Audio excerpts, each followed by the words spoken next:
Саламатсыздар ма, сүйкімді ханшайымдар мен ханзадалар. Алдымен подписацияны басып, сабақ ұнаса лайк басып, комментарий жазамыз. Қазақ тілі 4-ші сынып табиғаттың таңғажайып құбылыстары. Зат есім. 67-ші сабақ. Бүгінгі сабақта бір тақырыпта берілген мәтін түрлерін салыстырып, ұқсастықтары мен айырмашылықтарын анықтаймыз. Тақырыбы мен кесте бойынша мәтін мазмұнын болжаймыз. 11-ші жаттығу. Кесте мен тақырып бойынша мәтіннің мазмұнын болжа. Содан соң мәтінді тыңдап, болжамыңды салыстыр. Құмырсқаның суреті берілген балалар. Енді оқимыз. Ең көп кездесетін жәндік. Қазақстанда 200-дей түрі бар. Ең көне жәндік 25 миллион жыл бұрын пайда болған. Жәндіктердің сирек түрі. Адам секілді көшіп қонады. Келесі. Құмырсқалар өркениеті. Құмырсқаның тіршілігі адамды таңғалдырар қызыққа толы. Ол жай ғана жәндік емес, одан бөлектеу дүние. Біріншіден, құмырсқа ең көп кездесетін жәндік. Қазақстанның өзінде 200-дей түрі бар. Екіншіден, құмырсқа жәндіктердің сирек кездесетін түрі. Үшіншіден, олар жер бетіндегі ең көне жәндік. 25 миллион жыл бұрын пайда болған. Тағы бір қызығы, құмырсқалар да адам секілді. Бір жерден екінші жерге көшіп қонады. Әр илеудің нақтыланған аумағы бар. Сол жер аумағының амандығын олар көзінің қарашығындай күзетеді. Шекара бұздыңыз ба? Жауап беріңіз. Бұл кезде күрделі дабыл қағылады. Шекарашылар тобы сол сәтте-ақ жетіп келеді. Балалар, алдымен зат есім дегеніміз не? Сол сұраққа жауап берейік. Зат есім дегеніміз заттың атын білдіретін сөз зат есім деп аталады. Оның сұрақтары кім, не? Мысалы, кім деген сұраққа Мұрат, Айгүл, Ата, Асқар, Айгерім. Яғни бұлар кім деген сұраққа жауап береді. Ал не деген сұраққа жауап беретін сөздер кітап, нан, есік, шаш және тағы басқалар. Мәтіннен жекеше көпше түрдегі зат есімдерді тап. Олар жекеше зат есімдер. Құмырсқа, жәндік, жер, адам, шекара.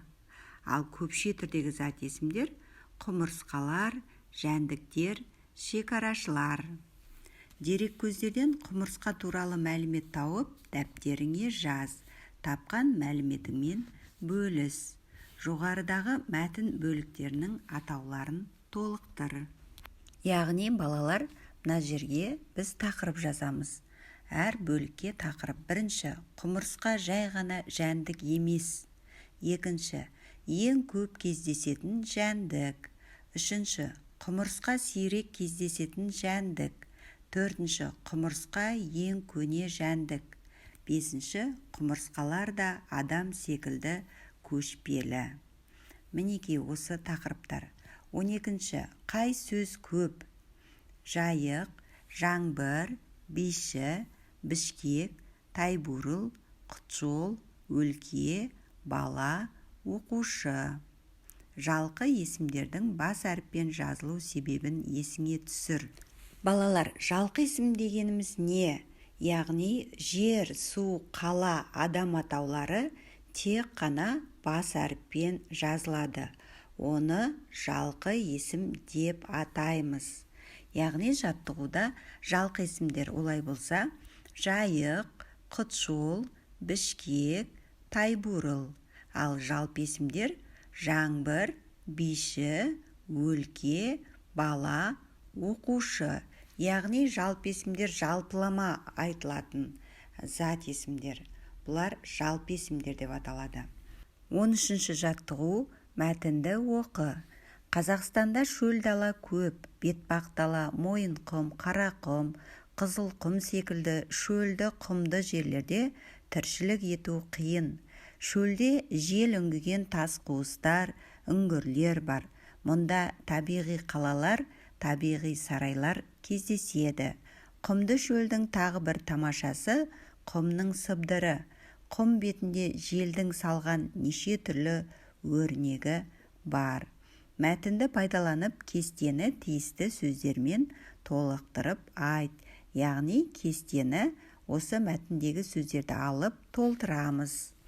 Кестеде жалқы есім, жалпы есім, көпше түрдегі зат есімдер және жекеше түрдегі зат есімдер берілген.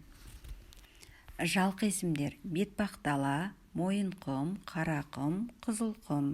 Яғни бас әріппен жазылады бұлар. Жалпы есім: шөл, құм, тас, жел. Көпше түрдегі зат есімдер: қуыстар, үңгірлер, қалалар, сарайлар.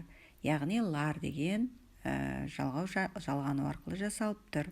Жекеше түрдегі зат есімдер: дала, жел, тас, үңгір. 14-ші жаттығу. Мәтінді көшіріп жаз.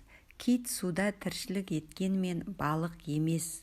Ол аң, яғни сүтқоректі хайуан. Енесі балаларын сүтпен қоректендіреді. Сондай-ақ олар басқа аңдар сияқты ауамен дем алады. Мәтін не туралы? Зат есімдерді тап. Мәтінді зат есімдерсіз оқып көр. Сонда мәтін мазмұны түсінікті бола ма? Яғни бұнда мәтін кит туралы. Кит, яғни балық емес, ол аң, сүтқоректі хайуан. Енесі балаларын сүтпен қоректендіреді екен. Олар аңдар сияқты ауамен дем алады. Бұнда зат есімдер: кит, балық, аң, хайуан, аңдар, яғни аңдар көпше түрі. 15-ші жаттығу. Жұмбақты шеш. Өзі алып кемедей дауылдан ықпайды. Су шашып телегей мұхиттан шықпайды. Жауабы: кит. Жұмбақты жоғарыдағы мәтінмен салыстыр, ұқсастығы мен айырмашылығын тап. Дұрыс жауапты белгіле. Ұқсастығы: екі мәтінде кит тақырыбына арналған. Ұқсастығы: екі мәтінде зат есімдер бар.